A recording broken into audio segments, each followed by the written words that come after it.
I'm never gonna forget that bitter dust taste sticking to my tongue, or the air so dry it felt like sandpaper scratching the inside of my throat. That cracked ground was shaking beneath us, and the sun wasn't just hot, it weighed on us, crushing us, like a giant hand pushing us straight down. My name is Nathaniel, and there were 5 of us: Salam, Dawit, Rahwa, and Mikhail.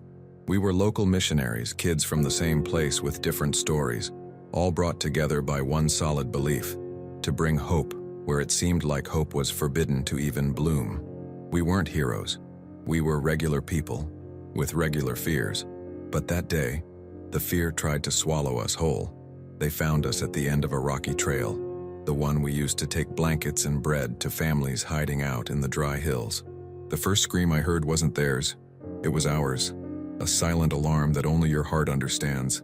They came armed, faces covered, their footsteps heavy, not asking permission. Everything moved too fast for the mind to catch up. Hands on the dirt, knees in the earth. The ropes rubbed our wrists like cold snakes. No questions, no back and forth. Just the silent verdict that gets carried out in a rush by people who think silencing someone means winning. They hauled us off in a truck that reeked of rust and dread. On board, we didn't talk. A look was enough. The dust kicked up a curtain behind us, making any way back seem distant. In my chest, the prayer was a thin, steady thread. Don't leave us alone when the world decides we've gone far enough. When the vehicle stopped, the horizon was a white blade, shimmering with heat. The wind wasn't cooling. It was cutting. And right in front of us, 5 open graves waited like the mouths of some ancient beast. They made us kneel before the destiny they'd just dug up. I thought about what I hadn't finished. Letters I didn't write, apologies I put off, hugs I promised for later. There is no later when the shovel starts working. The sand reached our ankles first, then our knees, then our chests. The weight is tricky. It doesn't slam down all at once, it settles, it makes itself comfortable, slowly shoving down on your lungs, and every single breath becomes expensive business. The guards drank water in the shade of a faded tarp. We drank silence and guts, one drop at a time. It was Rahwa who broke through that invisible wall of terror. Not with a scream, but a whisper. Her words came out shaky, but clear as a thread of light. Even if I hide in the dust, you find me. I can't say if it was a hymn, a prayer, or just a memory. I know it was alive. Salam picked up the tune and raised the volume. Dawit closed his eyes and let his voice become a home. Mikhail kept the beat with his breathing, and I, who was close to giving up, decided to stay for one more minute. Sometimes that's the deal. You don't promise forever, just one more faithful minute. The burning sand started to change its attitude. It didn't get ice cold or warm. It just became bearable, and that was all we needed to want to keep fighting. The wind, which was a dry knife before, turned into a rough breeze, the kind that doesn't stroke you but wakes you up. One of the men came closer, nudged the ground around us with his boot, checked the texture with his fingers, and backed away like he'd touched something he couldn't figure out. The sun was still there without a cloud to block it, and yet a shadow seemed to have learned a new language right over us. I remember the metallic taste when panic tried to rush back. The body, buried up to the collarbone, demands quick answers. Just end it already. And the heart, stubborn, replies, hold on. Between the two, there was our song. It wasn't beautiful. It was necessary. Each note was a nail being pulled out of a coffin lid. The sand was heavy, but the melody pulled from the inside with invisible ropes. At some point, the laughter stopped. Then the talking did too. All that was left was the sound of the wind arguing with the tarp and our chorus of people with weak voices and strong conviction. I thought about the hands that taught me to hold a cup steady, the smile that encouraged me when shyness made me a wall, the times I looked for shortcuts and got the long road instead. I realized faith isn't a lack of fear. It's keeping your direction when fear tries to erase the signs. I didn't ask for an easy escape. I asked for a tough presence. And that's what came. Not a spectacle, not a flash of light, but an I am here that weighed less than air, and yet held up more than any pillar. The afternoon wasn't moving forward. It was stuck with pins in the sky. Our eyes burned, and our eyelids, heavy with sand, dropped like tired curtains. Mikhail coughed, and the cough became a harsh beat that our harmony just absorbed. Salam gritted her teeth and kept going. Dawit was shaking, and shaking, he sang. Rahwa, that small voice, found a low note no one knew she had, And I, with my neck circled by grains, memorized the outline of the light on the stones in front of me, like someone carving a new scripture onto an old wall. When the first thunder rumbled far away, no one believed it. The sky was clear, sharp as a blade, but the sound came again, deep, heavy, like something rising from the earth's gut. It doesn't rain in that kind of season. At least it shouldn't, and yet the wind changed clothes, brought the smell of turned-up dirt, dragged dust in spirals that danced right over our graves. One of the men fired his gun into the air, not at us, but at the shock. The echo replied that bullets don't scare what has no body. Right then, the sand dropped a finger's width. Just one. You might think it's nothing. For someone who can't breathe right, it's the whole world. The weight rearranged itself and a wisp of air came through a crack nobody saw. Selam noticed first. Her note went up half a tone, giving us a silent instruction. Keep going. The thunder repeated its line in a language even closer, and the tarp over the shade flapped like a sail about to tear. The men took 2 steps back, looked at each other like they lost the playbook, and we, with mouths full of sand and souls full of stubbornness, found that there was still room for one more minute of faithfulness. The second clap of thunder didn't ask permission. It tore across the sky like a reverse sentence, the kind that rips up what was written and quietly rewrites the story. The wind turned into a live thing, swirling over us, yanking at the guard's tarp, slamming the poles, messing up certainties. And that's when I felt the sand change mood under my chin, as if millions of grains in silent agreement had decided to forget the art of weighing down. It wasn't a movie miracle, it was a breathing miracle. One extra thread of air, one more puff. A tiny opening where there was only tightness before. Selam noticed and modulated her voice, no longer in desperation, but like someone guiding steps in the dark. Dawit accompanied with a firm murmur. Rawa held the note like she was holding our hand. Mikhail kept the beat with the little air coming in. I, buried up to my throat, understood that faith matures when it learns to be thankful even for millimeters. The men exchanged glances with that look that mixes anger and shock, like they just found out the desert has rules that don't fit in a gun. One of them, the one with the worn-out boots, came so close I felt the sole vibrate on the ground. He touched the sand with his fingertip next to my neck and recoiled as if he'd touched ice on a hot day. His disbelief was almost a whole sermon, harsh eyes searching for an explanation where there was only presence. The boss shook his head, gave a quick signal, and instead of finishing the job, he told everyone to get back under cover. Maybe they thought nature would do the rest for them. Maybe they were scared of a god they couldn't name. Little by little, our song started to gain substance, not like a performance, but like the ground itself. Each phrase came as if opening a groove on the side, letting the air pass through invisible curves. It wasn't logical, but it was real. The sand, which should sink with the wind, was rearranging itself, forming pockets, tunnels, tiny air spaces. My chest, which was fighting for inches, started negotiating in feet. And the more we breathed, the more we remembered who we were. Not condemned bodies, but witnesses being built. The sun still shone like a knife, but I didn't feel the full cut anymore. It was as if a shapeless shadow had learned to rest on us, contradicting maps and seasons. It was Mikhail who first tried to move his shoulder, a slow, almost unnoticeable gesture. The sand gave way a little more, like dough surrendering to the shape of a hand. Selam tested the space too, and I got the message. Any movement had to be a dance, not a fight. We had to respect the rhythm of what we couldn't control. Muscle by muscle, we thought with our bodies, and the body listened. The urge to struggle, that easy invitation to death, was defeated by the patience the ordeal itself was teaching us. Faith doesn't rush the miracle. Faith goes with its pace. The wind got heavy, the tarp tore in one corner, and the metal cups became bells on the ground. One of the men tripped, another swore under his breath, a third pointed at the horizon as if he saw shapes walking in the brightness. Maybe it was just dust columns. Maybe fear invented figures bigger than reality. It didn't matter much. Beneath us, the desert, which always seemed solid, was acting like a heart learning a new beat. I felt my collarbone clear a tiny hurdle, the air come in deeper, my fingers, always forgotten, tingle. I remembered my mother's face offering me water with salt when a fever was stubbornly holding on. Slowly, my son, healing likes to arrive without a fuss. That memory visited me, healing me from the inside. There was a moment when panic tried to buy me again, offering the escape of giving up. Why keep going? Just close your eyes. That's when Rahwa whispered my name, and the whisper became an anchor. No one said courage. It was courage.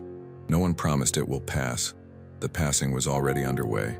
Dawit started repeating fragments of promises he kept in the pocket of his mind. He didn't quote numbers or places, just truths that don't depend on a calendar. We don't belong to the dust. The dust holds us for a while, but it doesn't define us. And I believed it like someone breathing after their first cry.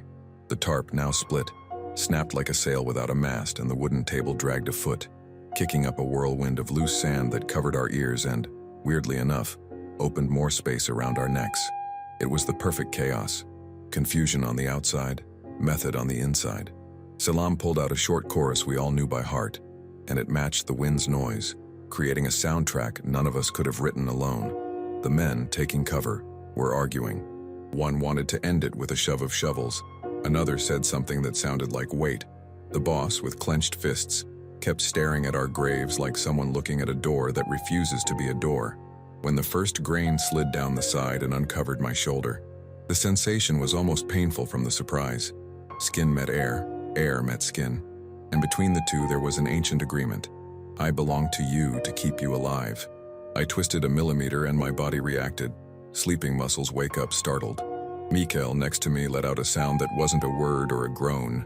It was raw, clumsy, but honest joy. Salem held back the laugh that threatened to come out, turned it into song, and kept going. Joy, just like the sand, also needs to learn not to ruin what's being born.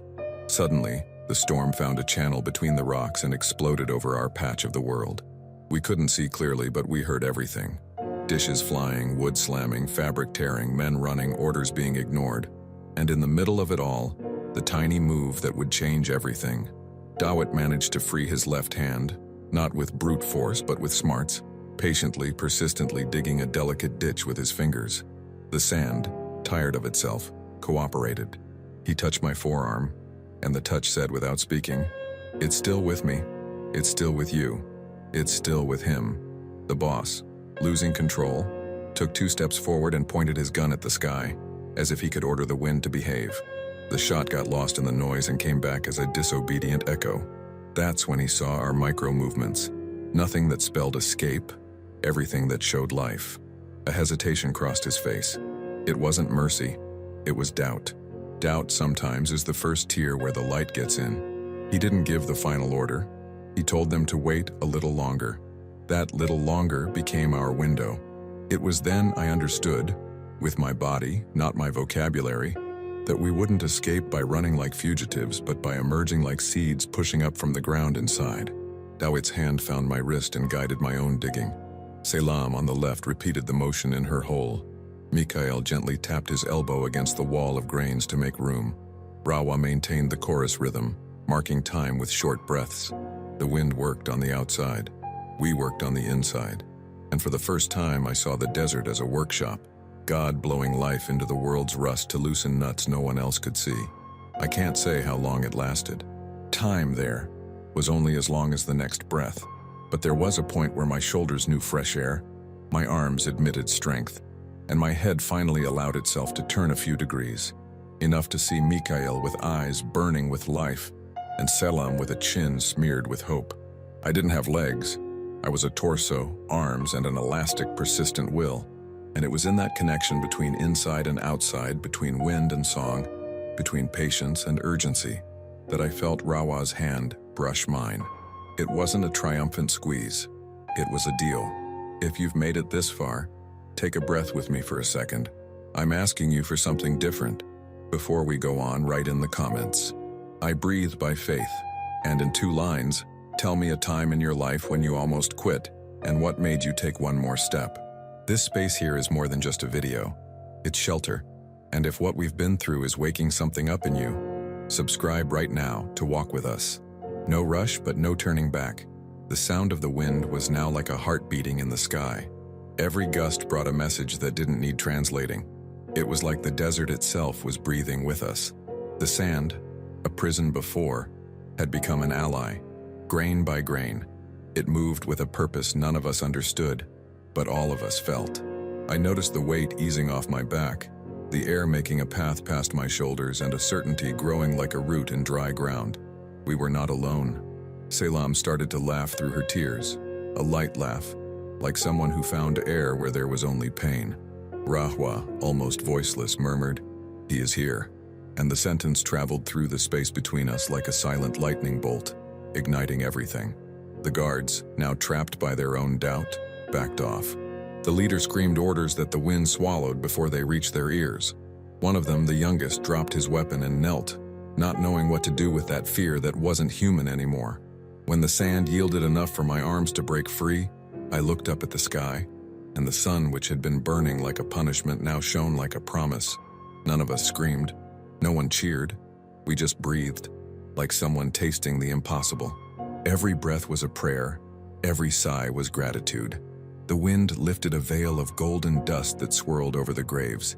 It was impossible to see clearly, but something was moving there. A sparkle, a shape, maybe the reflection of the miracle itself happening before the disbelieving eyes of the men. The boss approached, hesitant, and when he reached out to touch the cold sand, his expression changed. The terror he carried gave way to a respectful amazement. He backed away, stumbling, unable to say a word. No bullet could compete with what was right in front of them. And we, who had been given over to death, were now the mirror of the supernatural that the world can't explain. We started to emerge, slow, like people being born for a second time. The sand peeled off our bodies as if it had lost the right to keep us. Our feet still shook. Our hands were bleeding, but there was a new strength guiding every movement. Mikhail fell to his knees and began to pray out loud, without fear, without rush. Selam joined him. Rawa raised her hands, her face covered in tears and dust, and just said, "Thank you." The word echoed between the dunes, and the wind carried it far, maybe to where no one else believed. The desert fell silent. No bird, no human sound, just that emptiness full of presence. The kind of silence that weighs more than any noise. The kind that comes before the unexplainable. I closed my eyes and felt a cold breeze touch my face. It was impossible, but real. And that's when I realized the miracle wasn't just that we survived. It was what was being born inside us. Fear gave way to faith, and faith to obedience. Because when God decides to act, even the desert can't fight it. That moment was the invisible line between before and after. I looked at Salam, who was still shaking, and she told me, "If he wanted to leave us alive, it's because there's still a story to tell." Those words were burned into me like fire. We weren't saved just to run away. We were saved to testify. Every step from there on would be a living reminder that the impossible happens when the heart doesn't quit, even if the body already has. And that's why, if you are hearing this story right now, stop for a second and look inside yourself. If something is suffocating you, guilt, fear, loneliness, know that the same God who freed us under the sand is the same one who can free you wherever you are. If you accept Jesus as your only true Savior, write in the comments right now, "I accept Jesus." Don't be ashamed. Say it out loud if you can. Declare that decision to the world and to yourself, because the minute you admit you can't do it alone is when God starts moving the impossible for you. And before I continue this story, I want to ask you something from the bottom of my heart. Subscribe to the channel now. Not because it's a button, but because every subscription here is a seed of faith planted in the desert. And leave in the comments what this part touched in you. Maybe your sentence is the miracle someone else needs to read today. The storm had calmed, but the whirlwind continued inside us. Our bodies trembled, not from cold, but from the weight of what had just happened. It was as if we had walked through death with our eyes open. The desert, once our tomb, now felt like an altar. None of us dared to speak. Brawa touched the ground with her hands and brought a handful of sand to her face. "It's cold," she said. God breathed on it, and we all stayed silent. There was a kind of peace there that you don't learn from books or explain with words. The peace of someone who saw the impossible kneel before faith. The guards left before sunset, taking with them the fear they couldn't grasp. We were left alone, hurt and worn out, but alive. Our hands ached, our knees burned, but there was a strength in us that wasn't ours. Salem looked at the horizon and said, "If he left us here, it's because he wants us to walk." The sentence sounded like an order from the sky. So we started walking, step after step, stumbling, leaning on each other, looking for our way without a map. guided only by the instinct to survive, and a faith that seemed to grow with every breath. Night fell without warning. The sky turned into a black cloak, stitched with stars. The wind blew softly, almost like a song. We walked until we found an abandoned mud hut. Inside, the air smelled like earth and memory. There was a broken lamp and some straw on the floor. We settled in as best we could. Mikael lit a small fire with twigs, and the flickering light revealed our faces. Eyes sunken, lips cracked, but a spark that no shovel could put out. We prayed. We didn't ask for anything. We just gave thanks. During the early morning, I heard something outside. Light, careful footsteps. My heart raced. I thought it was the soldiers coming back. I got up slowly and peered through the crack. It was an old man, wrapped in a white cloak, holding a lit lamp. He didn't seem surprised to see us. In fact, it looked like he was waiting for us. "Follow me," was all he said. His voice had the calm of someone who has lived in the desert too long to be startled by miracles. We walked behind him for almost an hour, until we reached a small village hidden between the hills. There we were greeted by a woman who offered us water and bread. She looked at us like someone recognizing survivors of an invisible war. The elder told us, "You weren't buried, you were planted. And when God plants, the harvest is life." Those words pierced my soul like an arrow. I understood right then that our story didn't end with the miracle, it started with it.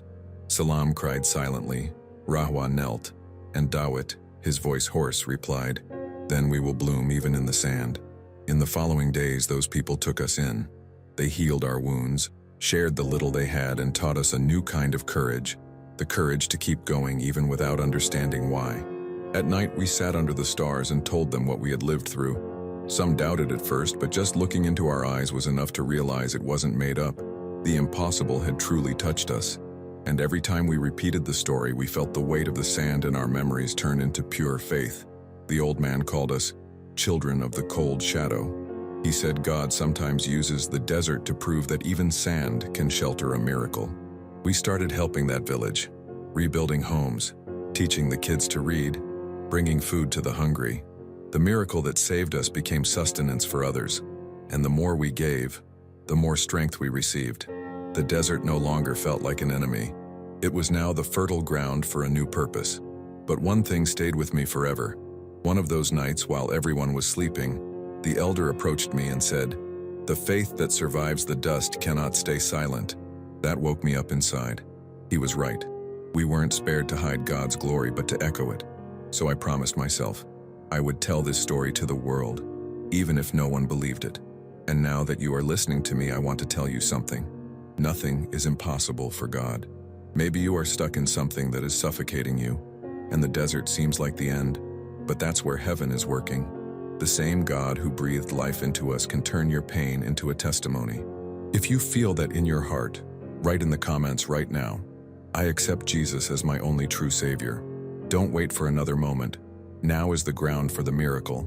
Also, leave your Amen if this story spoke to you, and share this video with someone who needs to be reminded that God still does the impossible.